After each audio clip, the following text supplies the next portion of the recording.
Assalamualaikum warahmatullahi wabarakatuh. Perkenalkan, nama saya Faris Nur Hikmah, nomor induk mahasiswa 40421012, Program Studi Pendidikan Bahasa Indonesia, Fakultas Keguruan dan Ilmu Pendidikan, Universitas Peradaban. Di video ini saya akan menjelaskan materi mengenai pengertian belajar, tujuan pendidikan, dan hasil perubahan dari proses belajar. Pengertian belajar. Menurut M. Gagne dalam Dimyati dan Mujiono 2009 mengatakan bahwa belajar adalah serangkaian proses kognitif yang mengubah sifat stimulasi lingkungan melewati pengolahan informasi menjadi kapabilitas baru. Istilah kapabilitas diartikan sebagai perubahan tingkah laku akibat kegiatan belajar mengajar.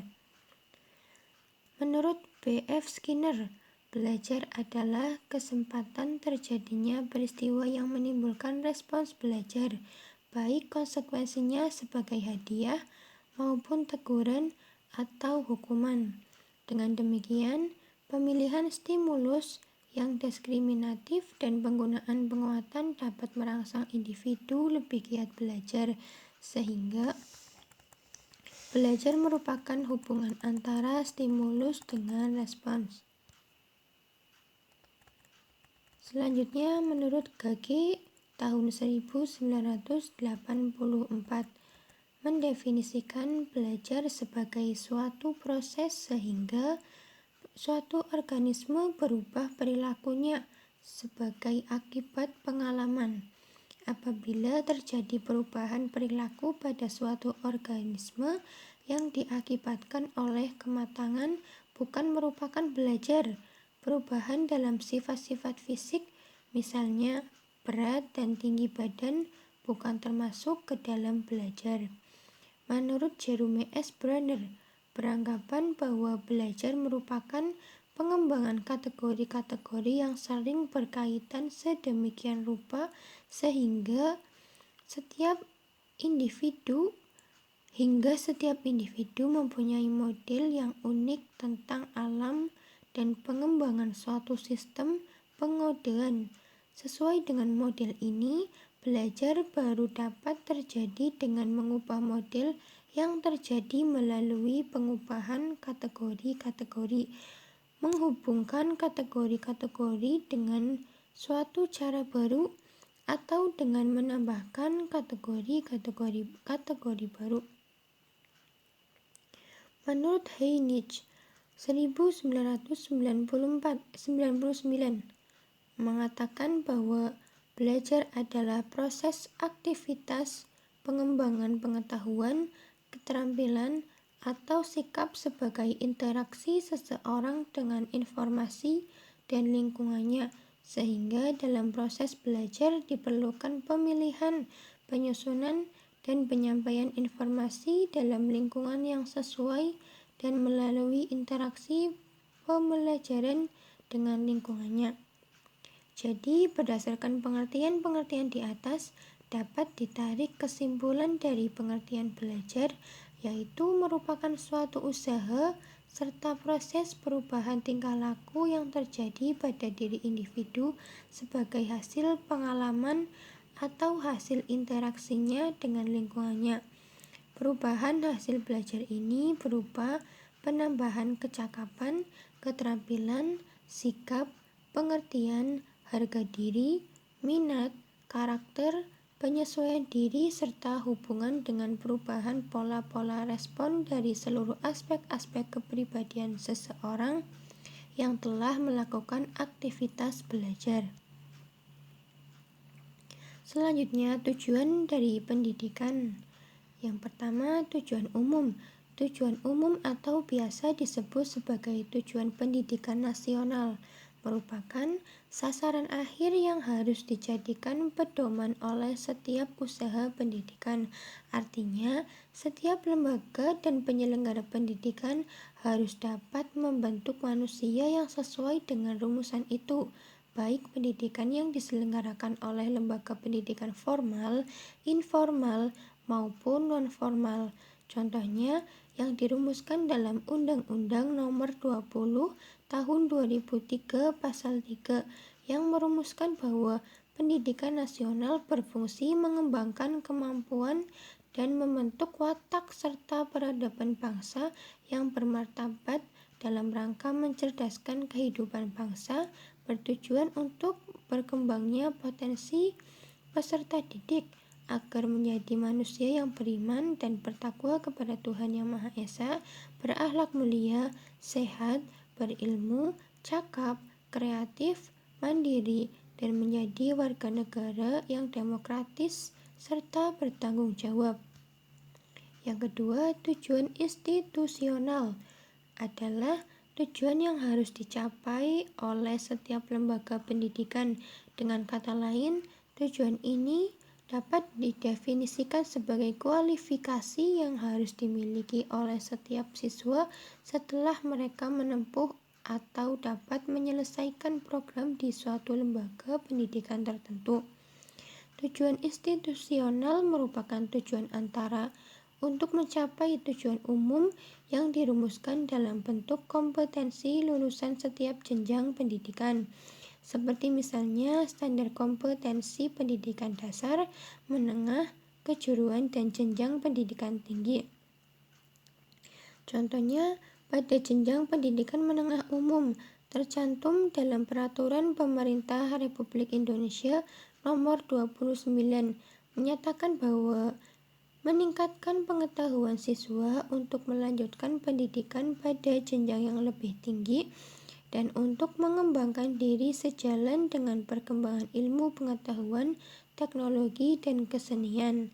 Kemudian, meningkatkan hubungan timbal balik dengan lingkungan sosial, budaya, dan alam sekitarnya.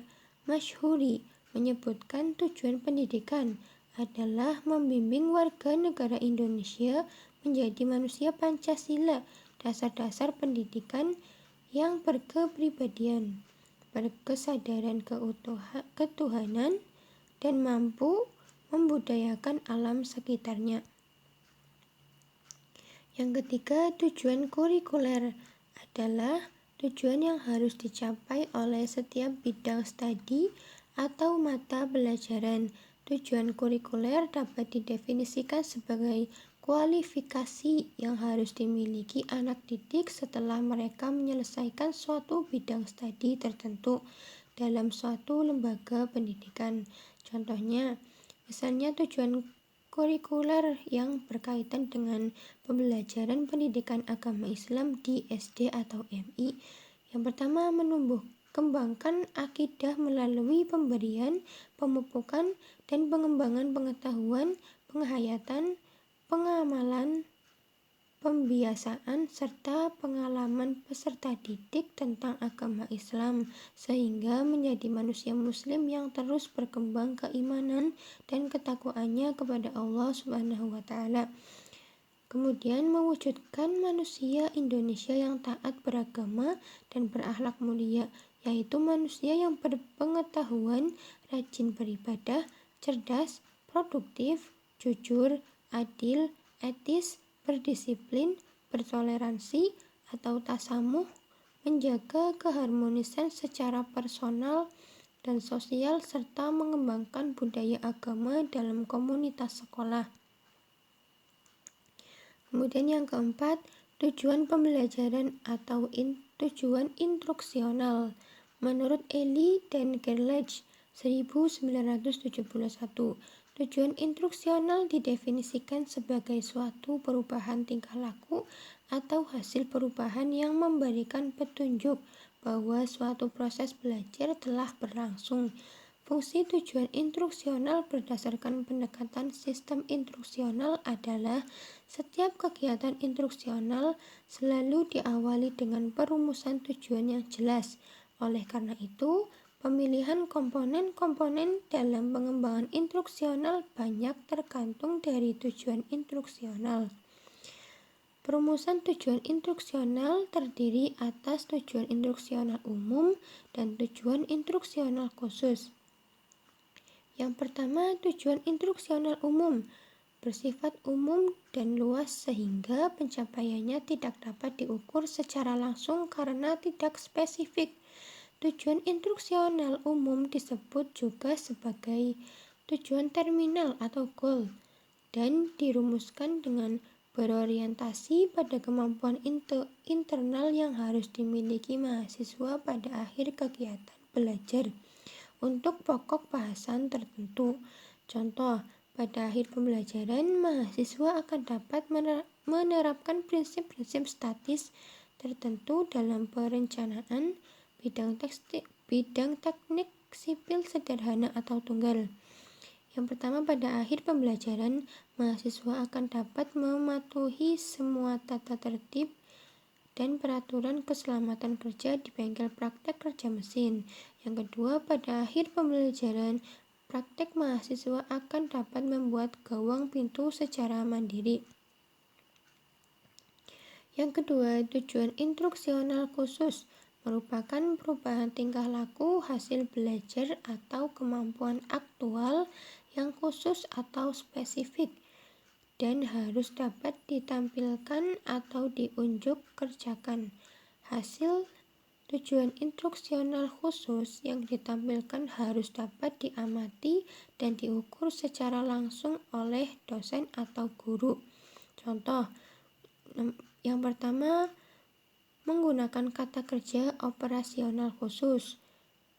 Yang kedua, berbentuk tingkah laku yang dapat ditampilkan dan diamati. Yang ketiga, tiap tujuan instruksional khusus hanya mengandung satu tingkah laku. Kemudian yang keempat, penampilan hasil belajar harus dapat diamati, dilakukan, dan diukur. Selanjutnya, hasil perubahan dari proses belajar.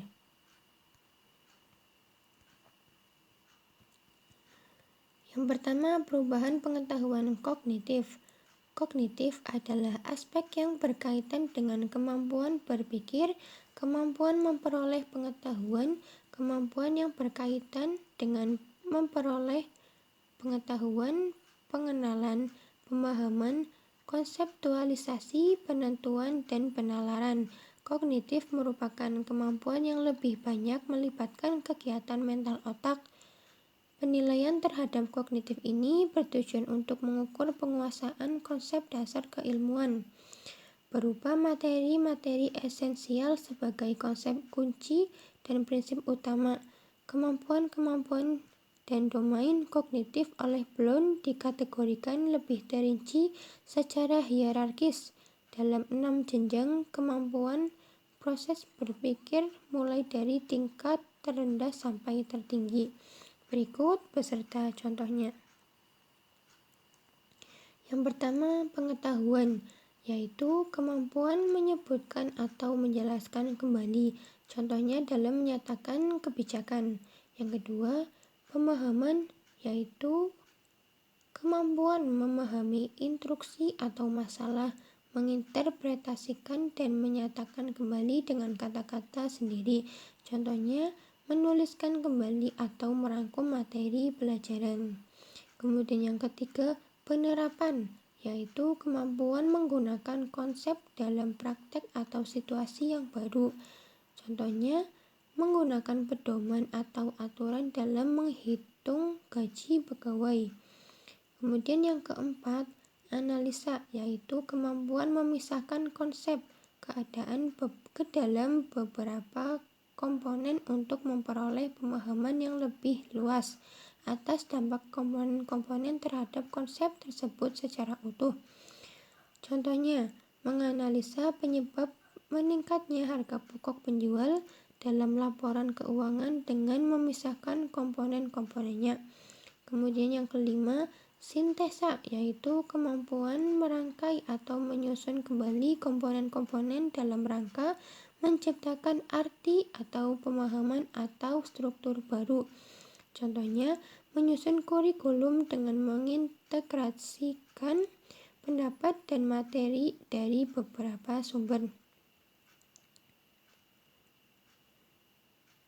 Kemudian yang terakhir, evaluasi, yaitu kemampuan mengevaluasi dan menilai sesuatu berdasarkan norma acuan atau kriteria.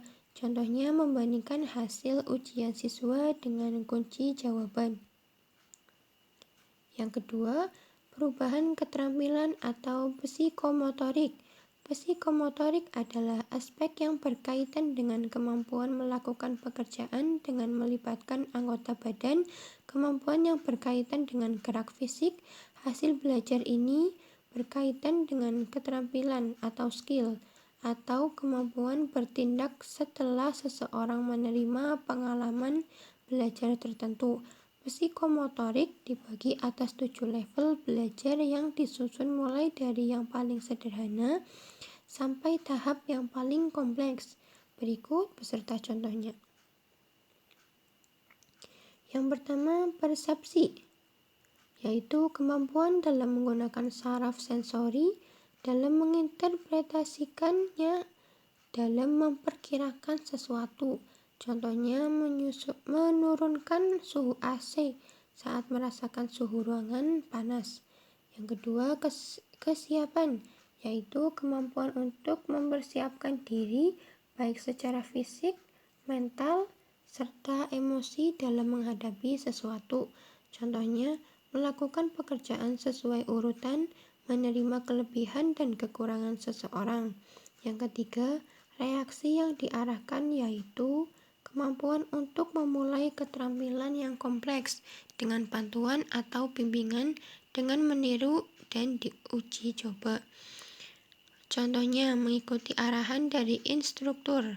Kemudian yang keempat, reaksi natural atau mekanisme, yaitu kemampuan untuk melakukan kegiatan pada tingkat keterampilan tahap yang lebih sulit.